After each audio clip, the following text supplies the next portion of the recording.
माहिरीन का कहना है कि चीन सुपर पावर नहीं बनना चाहता। चीन की दुश्मनी अमेरिका से नहीं बल्कि चाइना के जो इरादे हैं वो तो अमेरिका से भी बहुत आगे के हैं, क्योंकि चीन ने तजारत को हथियार बनाकर पूरी दुनिया को अपने काबू में कर लिया। ये एक ऐसी मादनियात है जिसके जरिए technology, drones, missiles, artificial intelligence ये सब डिपेंडेंट है रेयर अर्थ मिनरल। उस वक्त की जो मगरबी ताकतें थी उनको मालूम हो गई, तो मगरिब ने उनको अफ्यून की जंगों में शिकस्त दे दी। लेकिन इस सब के बाद चाइना ने ऐसा क्या सीखा और ऐसा क्या सबक हासिल कर लिया कि चीन अमेरिका के मुकाबले में आ गया। अगर आपसे मैं पूछूं कि अगली सुपर पावर कौन होगी तो शायद आपका जवाब चीन होगा, लेकिन चीन ने सुपर पावर की तारीफ ही बदल दी है। आखिर चीन इतनी जल्दी अमेरिका की टक्कर में कैसे आ गया?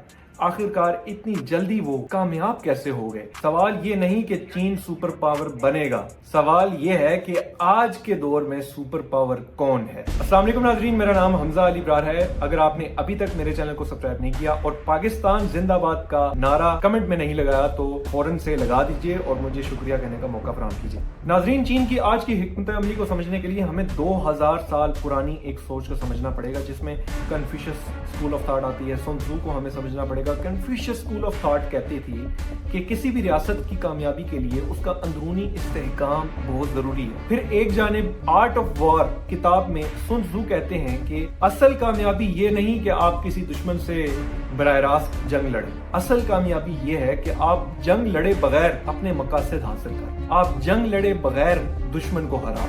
नाजरीन, चीन के जो बहरी बेड़े थे या बहरी जहाज थे वो पूरी दुनिया में ट्रैवल करते थे। आप अंदाजा लगाएं कि अफ्रीका क्या, यूरोप क्या, हर जगह में इनकी तजारत और इनका होल्ड था। लेकिन एक वक्त आया कि इन्होंने अपने आप को आइसोलेट कर दिया। इन्होंने चीनी हुक्मरान का ये मानना था कि पहले मुल्क जो अंदरूनी इंतशार है पहले इसको खत्म करना है, पहले अंदरूनी इस्तेहकाम लाना है, अपनी मैशत को मजबूत करना है। तो इसको फोर्ट्रेस मेंटालिटी कहते हैं जो चाइना ने इख्तियार कर ली, जहां चीनी हुक्मरानों का ये मानना था कि हमने पहले इस्तेहकाम लाना है। नाजरीन, ये खूबी उस वक्त की जो मगरबी ताकतें थी उनको मालूम हो गई, तो मगरिब ने उनको अफ्यून की जंगों में शिकस्त दे दी। लेकिन इस सब के बाद चाइना ने ऐसा क्या सीखा और ऐसा क्या सबक हासिल कर लिया कि चीन अमेरिका के मुकाबले में आ गया?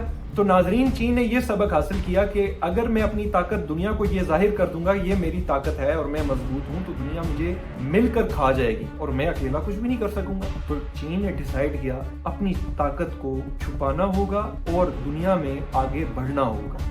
किसी को बताए बगैर हमने खामोशी से आगे बढ़ना है। 1978 में डेंग जियोपिंग एक चीन के लीडर थे, उन्होंने माशी रिफॉर्म्स किए। चीन ने पोर्ट्स के ऊपर फोकस किया, रेलवेज के ऊपर फोकस किया, मुल्क में नहीं दुनिया में बेल्ट एंड रोड इनिशिएटिव, जिससे चीन के जरिए दुनिया के साथ राब्ता रखना, एक ऐसा रोड के साथ कनेक्शन करना कि हर मुल्क के साथ राब्ता हो सके, हर कॉन्टिनेंट में हमारा राब्ता हो सके। नाजरीन, अब हम यहाँ देखते हैं कि चीन के तरीकेकार में और अमेरिका के तरीकेकार में, यूएस के तरीकेकार में फर्क क्या है। अमेरिका जिसके पास फौजी अड्डे हैं, मजबूत फौज है, बहुत अच्छी टेक्नोलॉजी है, और दूसरी बड़ी ताकत उनके पास ये है कि वो दुनिया में मुबैना तौर पर हुकूमतें भी गिराते हैं। लेकिन एक तरफ हम चाइना को देखते हैं, तो जब चाइना के पास जो टेक्नोलॉजी है वो आप देखें कि चाइना ने तजारत के जरिए हर मुल्क को अपने काबू में किया।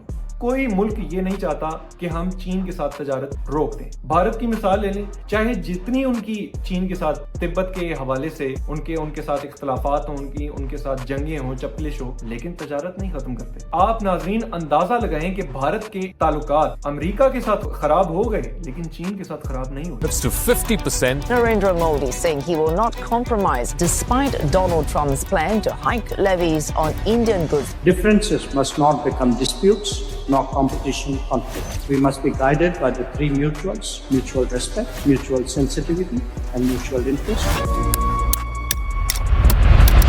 क्योंकि चीन ने तजारत को हथियार बनाकर पूरी दुनिया को अपने काबू में कर लिया।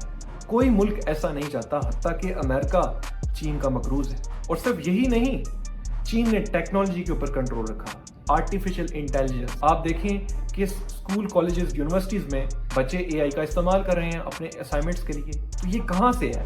ریئر ارتھ منرلز، اس کے اوپر ہولڈ چین کا ہے۔ یہ ایک ایسی معدنیات ہے جس کے ذریعے technology, drones, missiles, artificial intelligence, یہ سب ڈیپینڈنٹ ہیں ریئر ارتھ منرلز۔ بغیر ریئر ارتھ منرلز کے یہ سب کچھ بنانا ناممکن ہے۔ ماہرین کا کہنا ہے کہ چین سپر پاور نہیں بننا چاہتا۔ چین کی دشمنی امریکہ سے نہیں بلکہ چائنا کے جو ارادے ہیں وہ تو امریکہ سے بھی بہت آگے کے ہیں۔ چین سپر پاور نہیں، سپر چیمپئن بننا چاہتا ہے۔ چین یہ نہیں چاہتا کہ وہ امریکی اڈوں کی طرح کبھی عراق میں صدام حسین کی گورنمنٹ گرائے، کبھی ایران پر ابنائے ہرمز کی وجہ سے اٹیک کرے۔ چین یہ نہیں چاہتا کہ وہ قطر میں، کویت میں اپنی بیسز بنائے۔ چین چاہتا ہے کہ وہ تجارت کے ذریعے اکنامک کنیکٹیوٹی ایسی پیدا کر دے کہ ہر ملک اس کے ساتھ کھڑا ہو، ہر ملک اس کے ساتھ ایسے کھڑا ہو کہ اس کو ہر ملک چیمپئن سمجھے اور کوئی بھی ملک اس کے بغیر چل نہ سکے۔